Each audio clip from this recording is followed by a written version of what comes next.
آئی بنوانا کیسا ہے؟ اگر زینت کے لیے ہو اور اگر شوہر کی خوشنودی کے لیے ہو۔ ویسے ہی عورت کو فل باڈی ویکسنگ کروانا کیسا ہے؟ پارلر میں جا کر یا گھر میں دوسری عورت سے شادی بیاہ کے موقع پر۔ ایسے ہی نیل پالش یا میک اپ لگا کر وضو یا غسل کیا تو کیا حکم ہو گیا، اور نماز پڑھ سکتے ہیں یا نہیں؟ اور سر کے بالوں پر پرماننٹ کلر کیا تو وضو اور غسل کا کیا حکم ہے؟ ویسے ہی بالوں کو اگر ہائی لائٹ کروایا تو غسل اور وضو کا کیا حکم ہوگا، اور نمازوں کا کیا کرے؟ دیکھیے ایبرو یعنی بھویں، تو ان کا بنوانا کیا آج کل فیشن چلا ہوا ہے کہ وہ اس کو نچواتی ہیں، نچوا کر کے بھووں کو جو ہے وہ پتلی باریک کر کے میں اضافہ کرنا چاہتے ہیں حسن میں۔ تو یہ چیز وہ ہے کہ جس پر لعنت آئی ہے۔ رسول اکرم سید عالم صلی اللہ تعالیٰ علیہ وسلم کی حدیث پاک ہے، آپ نے فرمایا کہ بھوں نوچنے والی اور نچوانے والی دونوں پر اللہ کی لعنت ہے۔ یعنی جو نچواتی ہیں بھوں کو اور بھوں کو جو نوچتی ہیں، ان دونوں پر اللہ کی لعنت ہے۔ تو جس چیز سے لعنت ہو وہ شوہر کی خوشنودی کے لیے بھی عورت جو ہے وہ نہیں کرے گی۔ ہاں، بھوں اگر بہت لمبی ہو گئی ہو کہ آنکھ میں جانے کا خدشہ رہتا ہے تو اس کے کترنے میں، تھوڑی بہت کترنے میں حرج نہیں ہے، لیکن وہ نچوا کر کے یا کتروا کر کے خوبصورت جو بنواتے ہیں تو اس میں شرعاً ممانعت ہے۔ نچوائے نہیں، صرف ٹریم کرے یا استورے سے اگر صاف کرے تو اس کے لیے کیا ہو؟ جب نچوانا منع ہے وہ اسی لیے ہے کہ اس کو اللہ کی بنائی ہوئی چیز میں یہ تغییر ہے، تو اسی طریقے سے وہ اس کو استورے سے صاف کروا دینا یا یہ کہ کینچی سے بالکل چھوٹا کر دینا، یہ بھی تقریباً اسی حکم میں آئے گا۔ اس وجہ سے ان باتوں سے بچے۔ اور نیل پالش کے بارے میں پوچھا گیا تو نیل پالش جو ہے جب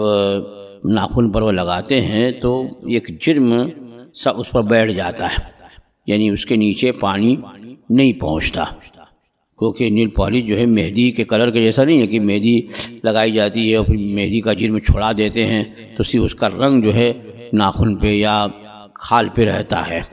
بلکہ وہاں نیل پالش میں باقاعدہ پالش جو جس طرح پلاسٹر کیا جاتا ہے ویسے ہی ناخنوں پر وہ پلاسٹر کے جیسے وہ پالش ہوتی ہے، اس کے نیچے پانی نہیں پہنچتا تو نہ غسل ہوگا نہ وضو ہوگا۔ اور کیا میک اپ میں؟ اب میک اپ میں کہ اگر چہرے وغیرہ پہ پاؤڈر لگایا ہے یا اور کوئی ایسی چیز زینت کے لیے لگائی ہے اور وضو کیا اور اس کو چھوڑا دیا کہ پانی جو ہے جلد پر، یعنی کوئی ایسی چیز جلد پہ ناخن میں لگانا کہ جس سے نیچے پانی نہ پہنچے تو وہ جائز بھی نہیں ہے اور اس سے وضو بھی نہیں ہوگا، غسل نہیں ہوگا۔ اور اگر کوئی ایسی چیز چہرے پہ نہیں لگائی ہے بلکہ جیسے تیل لگا لیا یا اور کوئی ایسی پاک کریم لگائی ہے، اس کو مسل دیا کہ اس کے وہ جلد پر پانی بہہ جاتا ہے تو اس سے وضو بھی ہو جائے گا اور غسل بھی ہو جائے گا، تو ایسی چیز لگانے سے بچے۔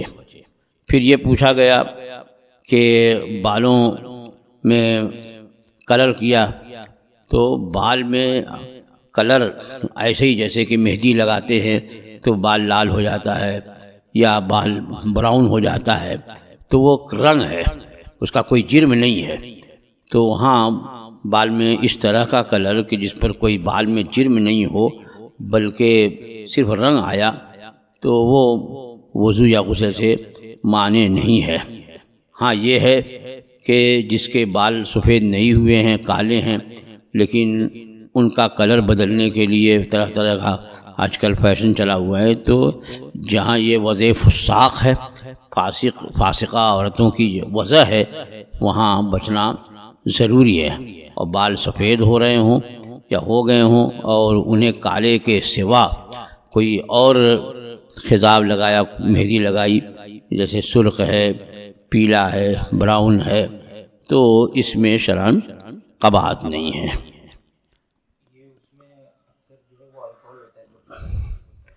ہاں، یہ بتایا گیا ہے کہ جو کلر لگایا جاتا ہے اس میں الکوہل کی آمیزش ہوتی ہے،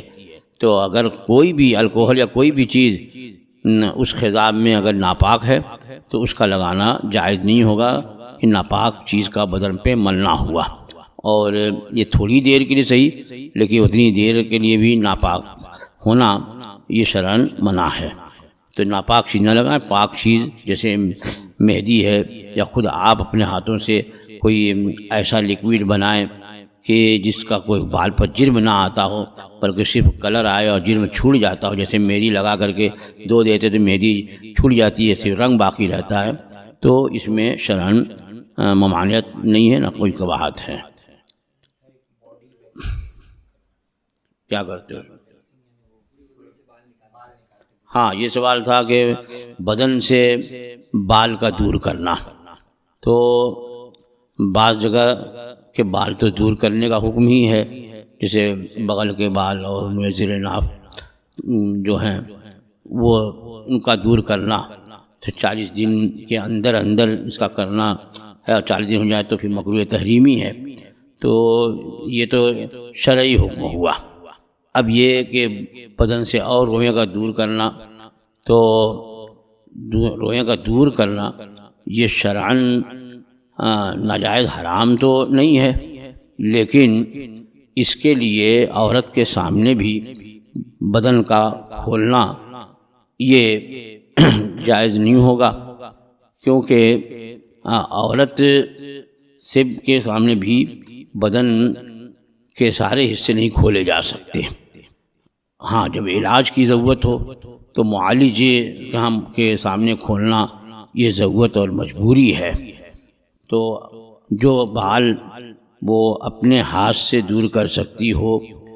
اور شرعاً وہاں کوئی قباحت نہیں ہے، جیسے بازو کے روئیں ہوئے یا پیر وغیرہ کے روئیں ہوئے، کہ اپنے ہاتھ سے اگر دور کر سکتے ہیں تو ان میں قباحت نہیں ہے۔